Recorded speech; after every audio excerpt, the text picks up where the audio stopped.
The morning sun painted the Korean mountains in soft gold when Hyunwoo Park stepped outside his small farmhouse. He stretched his arms and breathed in the clean mountain air. This was his favorite time of day. The world felt peaceful and quiet. Only the sound of his chickens clucking in their pen broke the silence. Hyunwoo was 35 years old and had lived on this farm his entire life. His grandfather had built the small house with his own hands. His father had expanded the fields and planted the apple trees that now grew tall and strong. Now it was Hyunwoo's turn to care for the land that had fed his family for so many years. He walked toward his vegetable garden to check on his tomatoes. The plants looked healthy and green. Soon they would be heavy with red fruit. He smiled as he thought about making kimchi with his neighbor Yoonji. She made the best kimchi in the whole village. As Hyunwoo bent down to pull a weed from between his pepper plants, the sky suddenly turned bright orange. He looked up and saw something that made his heart stop. A streak of fire was racing across the morning sky like a falling star. But this was no star. It was much too big and much too bright. The burning object screamed overhead with a sound like thunder. Hyunwoo felt the ground shake under his feet. The chickens began squawking in fear. His old dog Bori came running from behind the house and hid behind Hyunwoo's legs. The fiery streak crashed into his eastern field with a boom that echoed off the mountains. Black smoke rose into the clear morning air. Hyunwoo stood frozen for a moment. He had never seen anything like this before. Was it a plane, a meteor? He did not know. His farming instincts kicked in. When something was wrong on his land, he needed to check it out. Hyunwoo grabbed his water bottle and a clean cloth from the house. He also picked up his shovel, not as a weapon, but because a farmer always carried his tools. The walk to the eastern field took 10 minutes.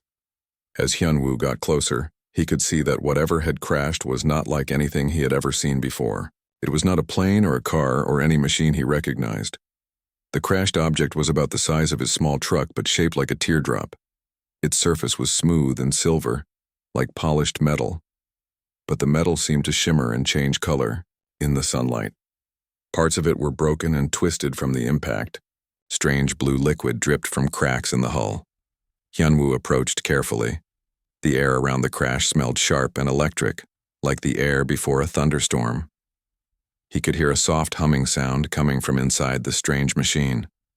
Then, he heard something else, a weak crying sound like a hurt animal.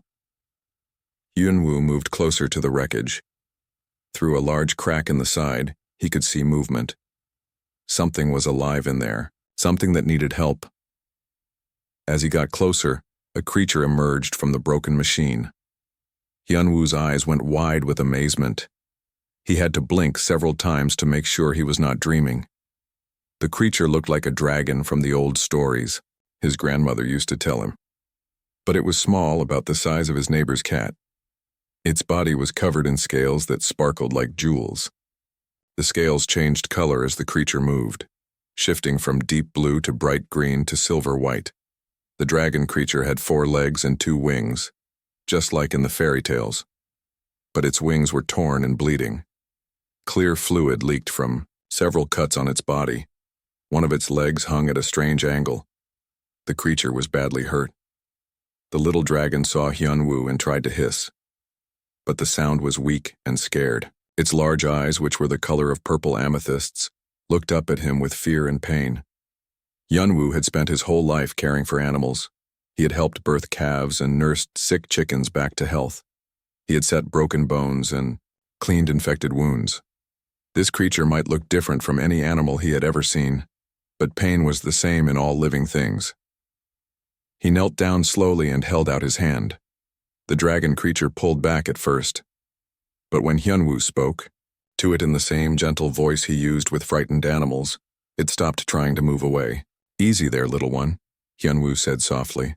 "I want to help you. Can you understand me?" To his surprise, the creature nodded its small head. Then it opened its mouth and spoke. The voice was high and musical, like wind chimes. "Help," the creature said in broken Korean. "Please help me." Hyunwoo felt his mouth fall open. A talking dragon, a real talking dragon, had crashed on his farm. He shook his head and focused on what was important. This creature was hurt and scared. Everything else could wait. He unscrewed the cap on his water bottle and offered it to the dragon. The creature drank eagerly, spilling water down its chin. Some of the fear left its purple eyes. "My name is Veltar," the creature said. Its Korean was simple but clear. "I am sorry for damaging your land." "My name is Hyunwoo," the farmer replied. "Do not worry about my land. Let me help you first." Hyunwoo used his clean cloth to gently wipe the blue fluid from Veltar's cuts. The creature flinched but did not pull away. As he worked, Hyunwoo noticed that Veltar's scales felt warm, like sun-baked stone. "We need to get you somewhere safe," Hyunwoo said. "Can you walk?" Veltar tried to stand but fell back down. His injured leg could not support his weight. Without hesitation, Hyunwoo scooped the small dragon up in his arms. Veltar was heavier than he looked, but not too heavy for a man who spent his days lifting bags of rice and bales of hay. As they walked back toward the farm, Veltar spoke in a weak voice. "Bad one's coming," he said. "Followed me here. They want to hurt your world." Hyunwoo felt a chill run down his spine, but he kept walking steadily toward his barn. Whatever was coming, his first job was to help this hurt creature. The rest would have to wait. Hyunwoo carried Veltar into his old wooden barn. The building smelled of hay and old wood. Dust particles danced in the sunlight that streamed through the small windows. He made a soft bed of clean straw in an empty stall and gently placed the injured dragon on it. Veltar's scales had dulled to a pale gray color. The farmer could tell the little creature was in great pain.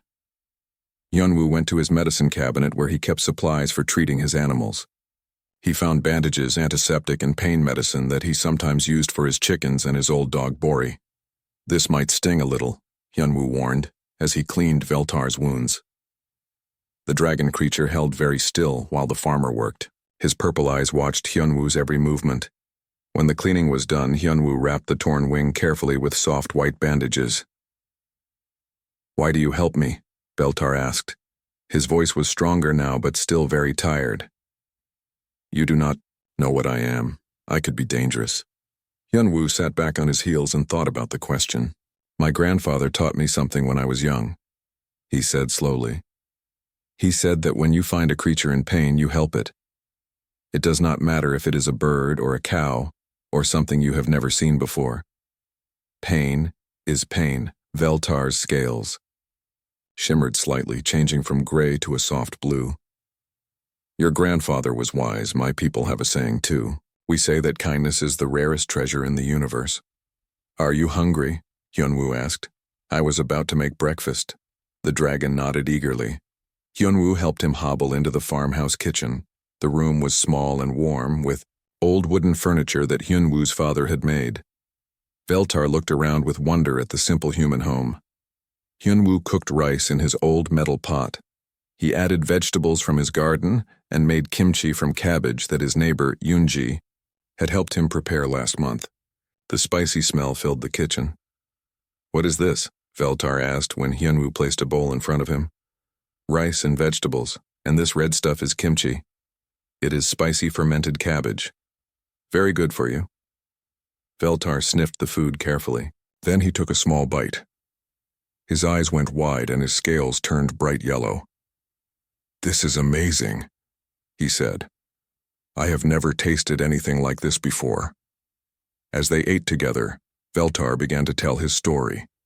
He spoke slowly, searching for the right Korean words. "I come from a world very far away. My world was green and beautiful like yours. But the hegemony came." "What is the hegemony?" Hyunwoo asked. "They are an empire. They travel from star to star, taking worlds. They make the people into slaves. They take all the resources and leave nothing behind but empty rock." Veltar's scales turned dark red as he spoke. "They destroyed my world. They killed my family. I escaped in a small ship to warn other worlds." Hyunwoo felt his heart grow heavy. He looked out his kitchen window at his healthy green fields, at his apple trees heavy with fruit. He tried to imagine his beautiful farm turned into empty wasteland. "How many worlds have they taken?" he asked quietly. "Hundreds, maybe thousands." Veltar's voice became very small. They are so powerful. They have weapons that can destroy cities from space. They have armies of warriors who feel no fear and show no mercy. And they are coming here? Veltar nodded sadly. My ship had a tracking device. I tried to destroy it when I crashed, but I do not know if I was fast enough. If it is still working, they will follow the signal here. Hyunwoo was quiet for a long time. He looked around his simple kitchen, at the pictures of his family on the walls, at the view of his fields through the window. This farm was everything to him. 8 generations of his family had lived here. His great-great-grandfather had planted the first apple tree. His grandmother had started the vegetable garden. His father had built the chicken coop. When will they come? He asked finally. Soon. Maybe in a few days. Maybe less. Veltar looked down at his bowl. I should leave. If I go far away from here, maybe they will follow me and leave your world alone. Hyunwoo shook his head firmly. No. You are hurt. You cannot travel. But if I stay, I will bring danger to you and your people. Then we will face that danger together. Veltar stared at him in amazement. You do not understand. These are not ordinary enemies. They have conquered entire civilizations. What can one human farmer do against the might of the hegemony? Hyunwoo smiled grimly. I do not know yet, but this is my land. My family has worked this soil for 8 generations. We have survived wars and famines and floods. I will not abandon it now. He stood up and walked to the window. His field stretched out before him, green and peaceful in the morning sun. I will help you, Veltar. I will hide you and protect you from your enemies, but you must promise me something. What do you want me to promise? Hyunwoo turned to face the dragon. His eyes were serious and determined. Promise me that you will never do anything to harm my farm or the people I care about. This land feeds my family and my neighbors. These crops keep us alive through the winter. Swear to me that you will respect this and never bring harm to my home. Veltar stood up slowly, balancing on his good leg. His scales turned bright silver, almost glowing in the kitchen light. I swear by the memory of my ancestors and by the honor of my people, he said solemnly. I will never harm your land or your family or your neighbors. I will protect them as you are protecting me. Good, Hyunwoo said. Then we have an agreement. They spent the rest of the day preparing. Hyunwoo moved Veltar to a better hiding place in his greenhouse, behind tall tomato plants where the dragon would be hidden but comfortable. He brought blankets and water and more food. As evening fell, they sat together and planned. If the hegemony was really coming, they needed to be ready. Hyunwoo did not know what they would face, but he was not afraid. This was his home. He would defend it with everything he had. 3 days after Veltar crashed on his farm, Hyunwoo woke up to darkness. But it was not the natural darkness of night. Something huge was blocking out the morning sun. He stepped outside his farmhouse and looked up at the sky. His mouth fell, open in shock. Enormous black ships floated above the mountains like dark storm clouds. They were so big that they cast shadows over the entire valley. The ships made no sound, but Hyunwoo could feel a strange vibration in the air that made his teeth ache. They have found me, Veltar said sadly from behind him. The little dragon had hobbled out of the greenhouse on his healing leg. His scales were dark gray with fear. How many are there? Hyunwoo asked, still staring up at the alien fleet. I count 12 ships. That is a full invasion force. Veltar's voice shook. They are not taking any chances with your world. As they watched, smaller ships began dropping from the large ones like seeds falling from trees. These smaller craft landed in the valley below Hyunwoo's farm. Within minutes, the peaceful valley was filled with alien soldiers and strange machines. Through his old binoculars, Hyunwoo could see the invaders setting up their base. The soldiers were tall and walked on 2 legs like humans, but their skin looked like gray leather. They wore black armor that gleamed in the sunlight. Many of them had metal parts attached to their bodies, replacing arms or legs or eyes. The leader will be War Commander Jeklos, Veltar explained. He is cruel and smart. He has conquered 47 worlds for the hegemony. He does not believe that any primitive species can stand against him. Primitive? Hyun-woo raised an eyebrow. Is that what they think we are? To them, any species that has not built starships is primitive. They will expect your people to either run away in fear or attack them with simple weapons. They have seen this pattern on every world they have conquered. Hyun-woo nodded slowly. He was beginning to understand something important. The hegemony was powerful, but they were also predictable. They expected certain responses from the species they invaded. That might be useful information. What are they doing now? He asked, watching through the binoculars. Setting up sensors to search for me. They will start with a wide search pattern, then narrow it down. It will take them time to search all the mountains. For the next 2 days, Hyun-woo watched the alien soldiers spread out across the valley. They moved in organized groups, scanning with strange devices that beeped and hummed. Their search was methodical and thorough, but Hyun-woo noticed something interesting. The aliens ignored him completely. When their patrols passed near his farm, they barely looked at him. To them, he was just another primitive farmer, no more dangerous than his chickens or his old dog Bori. This gave Hyun-woo an idea. On the 3rd day, he put on his oldest work clothes and walked down to the valley. He carried a basket of apples from his trees and a thermos of hot tea. When he reached the alien base, the guards stopped him with weapons that looked like metal tubes. War Commander Jeklos was exactly as Veltar had described him. He was 8 feet tall with gray scaly skin and yellow eyes. Metal plates covered half of his skull, and his left arm had been replaced with a mechanical one that ended in sharp claws. When he spoke, his voice sounded like grinding stones. What do you want, primitive? Jeklos demanded. Hyun-woo bowed politely the way his grandfather had taught him to greet all visitors. Honorable guests, he said in his calmest voice. I am Hyun-woo Park.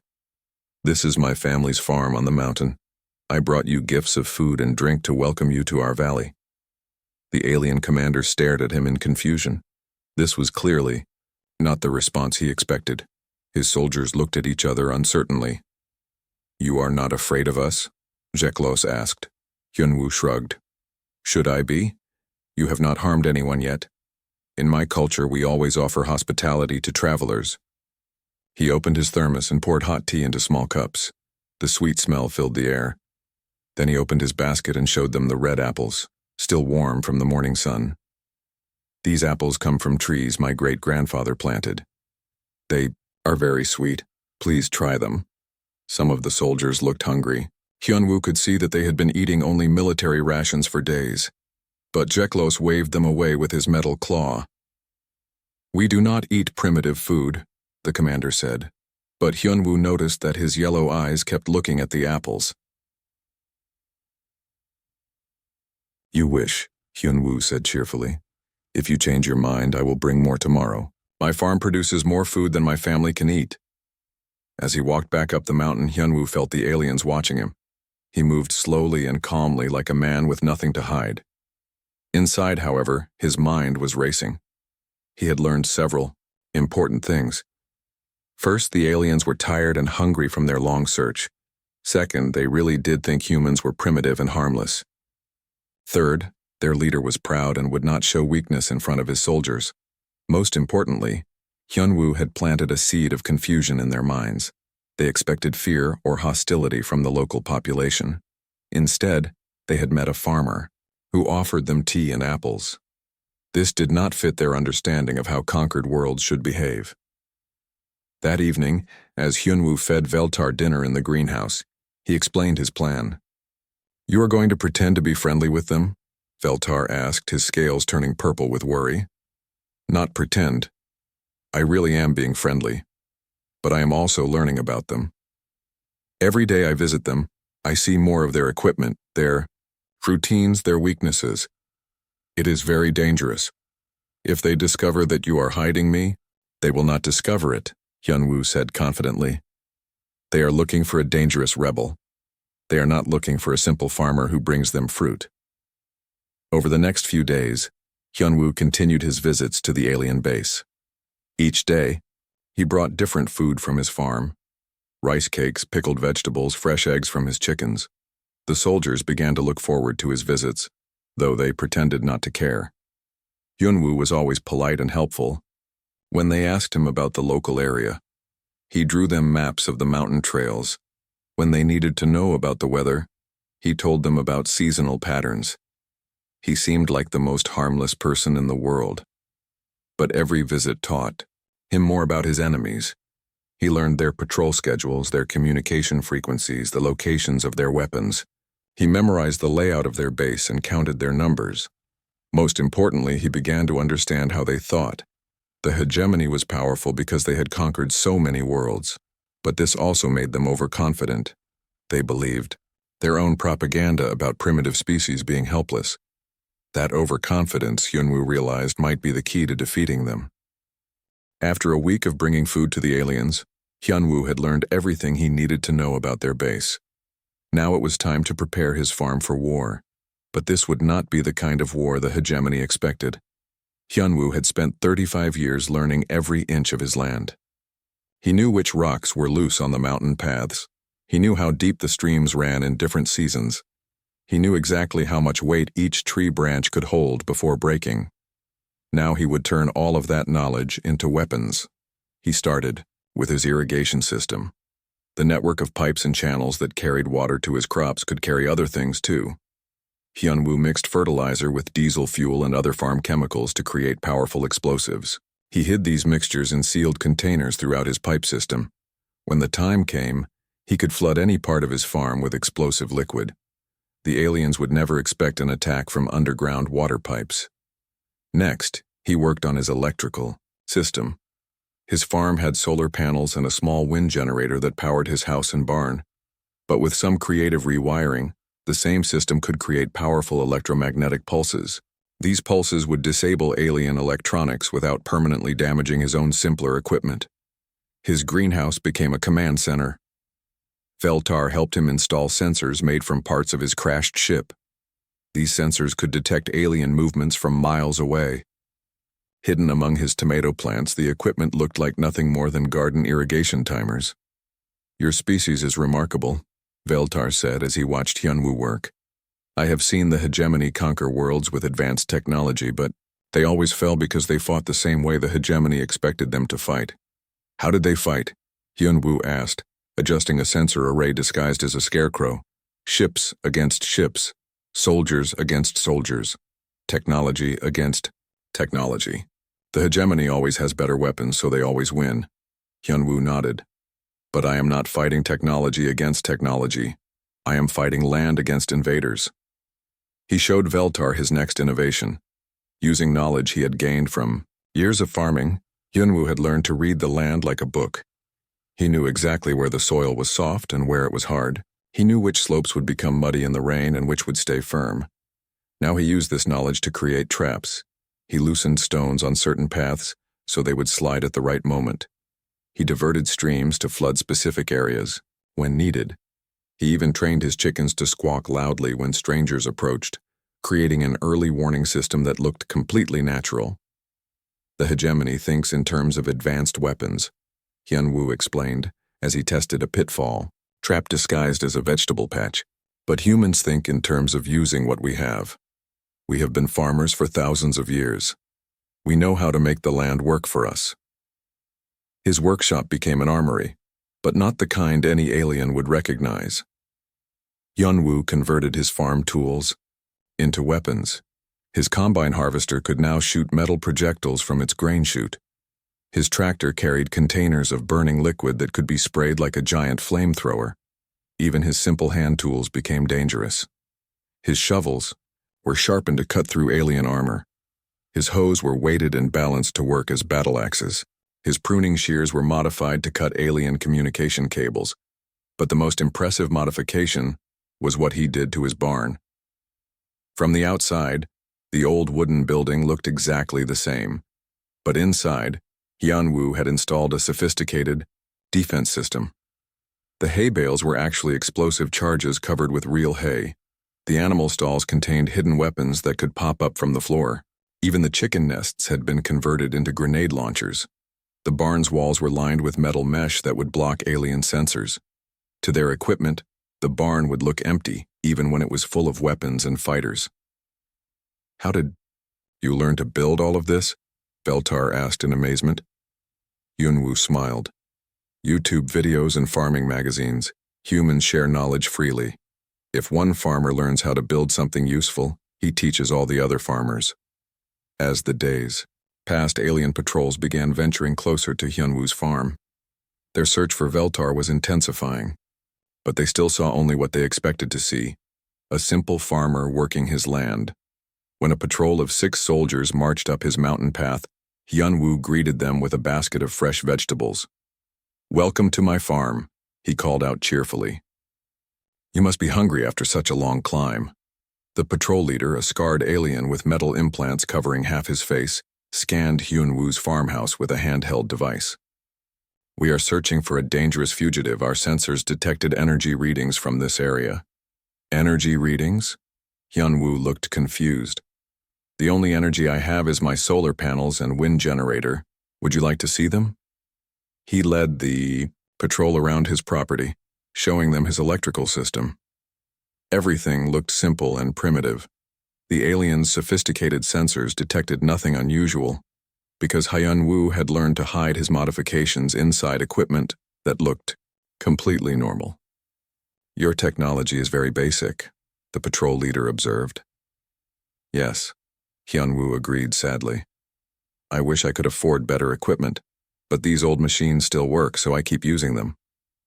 The patrol searched his barn, his greenhouse, and his house. They found nothing suspicious because Veltar was hidden in a secret compartment under the greenhouse floor, surrounded by containers of kimchi that masked his scent and body heat. As the aliens prepared to leave, their leader noticed Hyunwoo's vegetable garden. "These plants are very healthy. How do you make them grow so well?" Hyunwoo's eyes lit up with genuine enthusiasm. For the next hour, he gave the aliens a detailed lecture on soil composition, fertilizer ratios, and pest control. He showed them his compost heap, his irrigation system, and his seed storage shed. The aliens listened politely but with obvious boredom. To them, farming was the occupation of primitive species. They had no idea that they were receiving a detailed briefing on the weapons that would soon be used against them. When the patrol finally left, the leader reported to War Commander Jeklos that the human farmer was harmless and simple-minded. That night, as Hyunwoo and Veltar ate dinner together in the greenhouse, the dragon's scales were bright with admiration. "I have traveled to many worlds and met many species," Veltar said, "but I have never seen anything like what you have done here.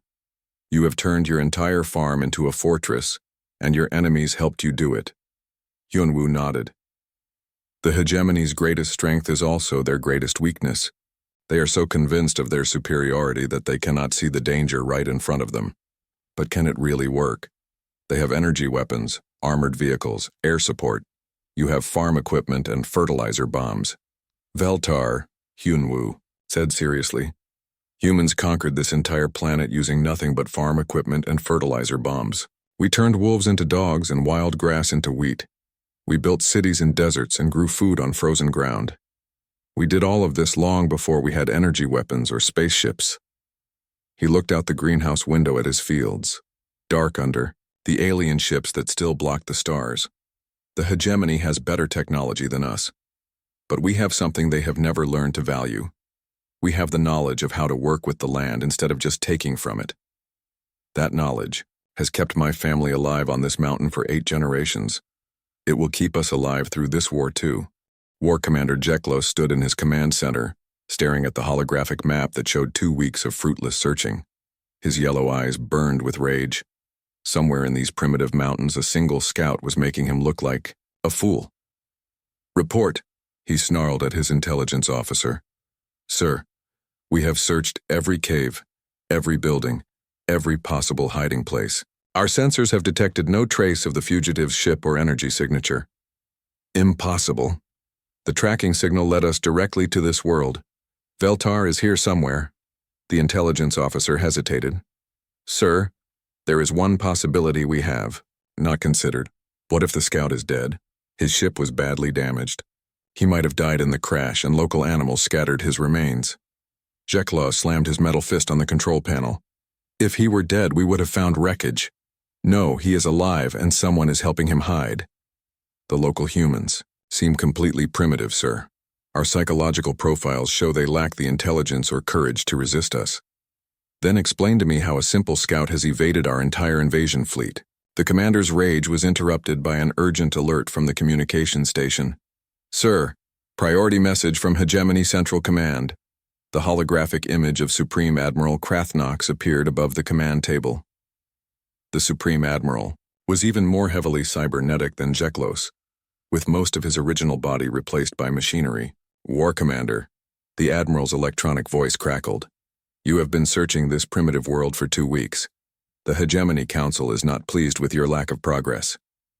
Jeklos felt cold fear creep down his spine. Sir, the fugitive is well hidden, but I will find him. You will do more than find him, War Commander. You will make an example of this world. If word spreads that a single scout can defy us with impunity, it will encourage resistance throughout the galaxy. What are your orders, sir? Orbital bombardment, sterilize the entire region from space. If you cannot find one small dragon, then remove all possible hiding places. Jeklos straightened to attention. At once, sir. When should we begin? Immediately. The longer we wait, the more our reputation suffers. Glass the mountains. Leave. Nothing alive. The hologram flickered and disappeared. Jeklos turned to his weapons officer. Prepare the orbital cannons. Target grid encompasses the entire mountain range. Sir, that will destroy the human settlements as well. Our preliminary surveys showed they might be useful as slave labor. Irrelevant. Supreme Admiral's orders are clear. Begin bombardment in 1 hour. High on his mountain farm, Hyunwoo felt the change before he saw it. The alien ships that had been searching the valleys began rising back into the sky. Their search pattern was different now. They were positioning themselves for something. Big Veltar emerged from his hiding place in the greenhouse, his scales bright with alarm. They are preparing for orbital bombardment, he said, reading the ship movements. They mean to destroy everything from space. Hyunwoo nodded grimly. He had been expecting this. When a superior force cannot find what it seeks, it often chooses to destroy everything instead. How long do we have? Perhaps an hour, maybe less. Then it is time. For 2 weeks, Hyunwoo had been preparing for this moment. Every modification to his farm, every weapon he had built, every trap he had set had been leading to this confrontation. The aliens thought they could end the fight by attacking from orbit. They were about to learn why that was a mistake. Hyunwoo activated his hidden command system. Throughout his farm, disguised sensors came online. Solar panels that had looked like simple energy collectors revealed themselves as sophisticated targeting arrays. Irrigation pipes filled with explosive compounds. Wind generators began spinning faster, building up electrical charges. But the most important change was invisible to alien sensors. Deep underground, Hyunwoo had spent months installing a network of cables and transmitters, using components from Veltar's crashed ship. This network was connected to every piece of equipment on his farm, creating a unified defense system. Veltar, Hyunwoo said quietly, I need you to connect your ship's computer to my farm's network. Are you sure? The energy feedback could damage both systems. I am sure. Your ship's technology combined with human engineering is our only chance. Veltar placed his clawed hands on a special interface Hyunwoo had built. Immediately, the dragon's scales began glowing with brilliant blue light as his ship's alien technology merged with the farmer's hybrid defense system. The transformation was spectacular. Hyunwoo's simple farm equipment suddenly hummed with power, beyond anything the hegemony had seen. His tractor's engine roared to life, but now it was connected to an alien power core. His greenhouse's glass panels began reflecting energy in patterns that confused orbital targeting systems. Even his vegetable garden became part of the defense network. The metal stakes that supported his tomato plants were actually disguised antennas. His compost heap concealed a massive battery made from alien crystals and human car parts. High above, War Commander Jeklos watched his targeting systems begin to malfunction. What is happening? He demanded. Sir, our sensors are detecting massive energy readings from the mountain region, but the patterns make no sense. It looks like the entire landscape is active. Impossible. Scan again. The second scan showed the same results. Somehow, the primitive human farmland was generating as much energy as a small city, but the energy was distributed in a way that made accurate targeting impossible. Sir, we are receiving a transmission from the surface. It is coming from the human settlement. Put it on screen. The image that appeared was shocking. The simple farmer who had been bringing them fruit and vegetables was standing in what looked like a high-tech command center, but the equipment around him was unlike anything in the hegemony's database. It appeared to be a hybrid of alien technology and primitive human machinery.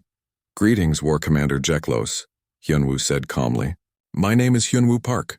I believe you have been looking for my friend. Veltar stepped into view beside the farmer. His scales were still glowing with energy, and his injuries had completely healed. Jeklos felt his metal jaw drop. Impossible! How long have you been hiding the fugitive? I have been protecting Veltar since he crashed on my land 2 weeks ago. The same 2 weeks your soldiers have been eating my apples and telling me about your patrol schedules. The war commander's yellow eyes blazed with fury. You dare mock the might of the hegemony?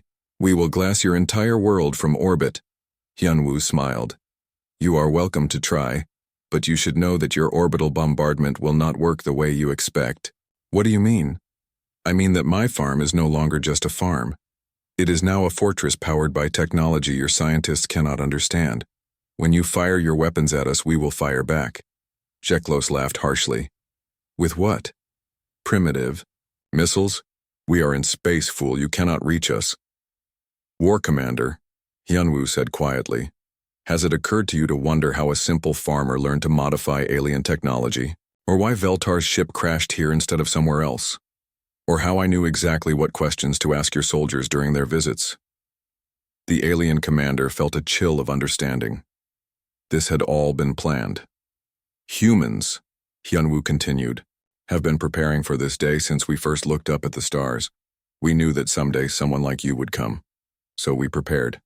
Not with starships or energy weapons, but with the things we do best. Planning, adapting, learning from our enemies. He gestured to the hybrid control system around him.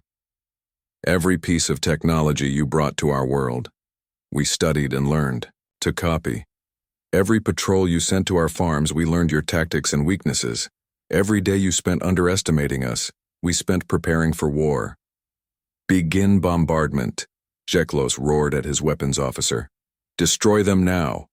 The orbital cannons fired, sending beams of pure energy toward the mountain farm. But something impossible happened. The beams struck Hyunwoo's property and were absorbed by the defensive grid he had built. The energy was captured, stored, and redirected back into space with 10 times the original power. The return blast struck Jeklos's flagship and sent it spinning out of control. The battle in space lasted only minutes, but it changed everything. Hyunwoo's hybrid defense system, powered by the combination of alien technology and human ingenuity, turned the hegemony's own weapons against them. Every orbital bombardment beam was absorbed and reflected back with amplified force. Within minutes, half the invasion fleet was disabled or destroyed. War Commander Jeklos, his flagship burning and systems failing, made a desperate decision. He took a shuttle to the surface with his remaining troops. If he could not win from space, he would capture the impossible human fortress by ground assault. The shuttle landed in Hyunwoo's eastern field, the same field where Veltar had crashed 2 weeks earlier. Jeklos emerged with 50 of his best soldiers, their weapons charged and their armor gleaming. The farm looked peaceful in the afternoon sunlight. Chickens pecked in their pen. The vegetable garden was green and healthy. Smoke rose from the farmhouse chimney as if someone was cooking dinner. Spread out, Jeklos commanded. This primitive trickery ends now. But as his soldiers advanced, they discovered that the farm was full of surprises. The chicken pen exploded when the first soldier stepped on a hidden pressure plate. The vegetable garden erupted in geysers of burning liquid when his troops tried to cross it. Even the apple trees turned deadly, dropping grenades instead of fruit.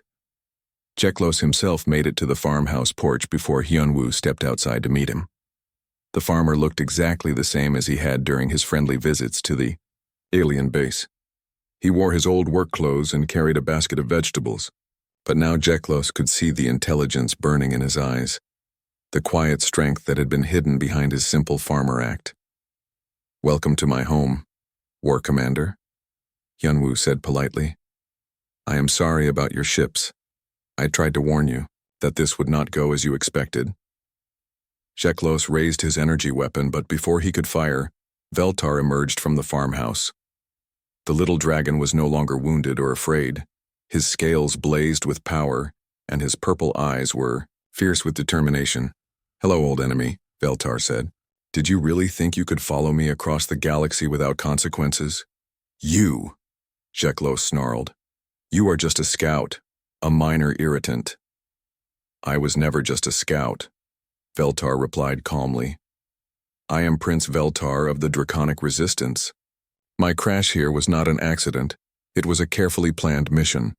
The war commander felt the world shifting under his feet. A trap? This entire world was a trap? Hyunwoo smiled. Not a trap exactly. More like a test. We needed to know if humans were ready to join the galactic community. We needed to prove that we could stand against the hegemony. "We?" Jeklos looked back and forth between the human and the dragon. "The Resistance has been watching Earth for decades," Veltar explained. "We knew that humans had the potential to be powerful allies, but we also knew that the hegemony would come eventually, so we arranged for me to crash here, in a place where a human with the right qualities would find me." Hyunwoo was chosen? "Not chosen exactly," Hyunwoo said, "but observed. Veltar's people have been studying human farmers for years. They learned that we are the best at taking whatever resources we have and making them work. They knew that if any human could turn alien technology into a weapon, it would be a farmer." Jeklos raised his weapon again, but this time Hyunwoo was ready. The farmer's simple work clothes contained hidden armor, made from his hybrid technology. The energy blast struck him and was absorbed harmlessly. "Your weapons are designed to work against conventional armor and shields," Hyunwoo explained. "But my defenses are based on agricultural principles. They are designed to absorb energy and convert it into something useful." More alien soldiers appeared around the farmhouse, but they moved slowly and carefully. They had learned to fear the simple farm equipment that had already destroyed most of their comrades. "What do you want?" Jeklos demanded. "We want you to leave," Veltar said simply. "Take your remaining ships and go back to the hegemony. Tell them what you learned here." "And what did we learn?" Hyunwoo stepped forward. "You learned that humans are not a primitive species waiting to be conquered. We are a species that turns every challenge into an opportunity to grow stronger. You brought us advanced technology, and we learned to improve it.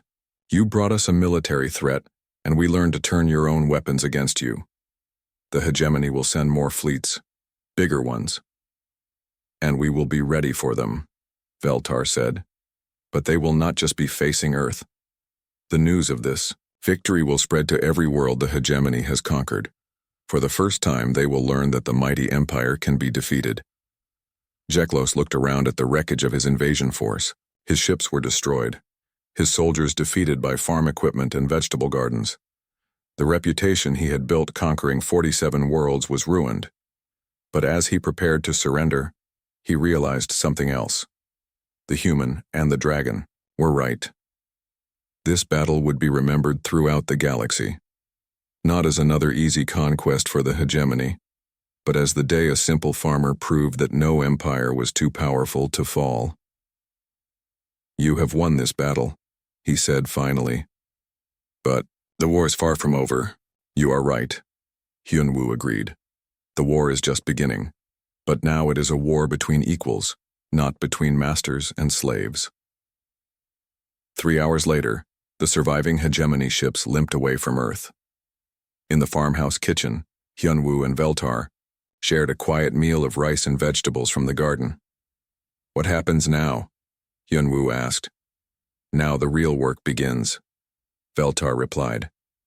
"My people will come here officially. We will share our technology openly, and you will teach us about human engineering and agriculture. Together we will prepare for the hegemony's return. And my farm? Veltar smiled, his scales shimmering with warm colors.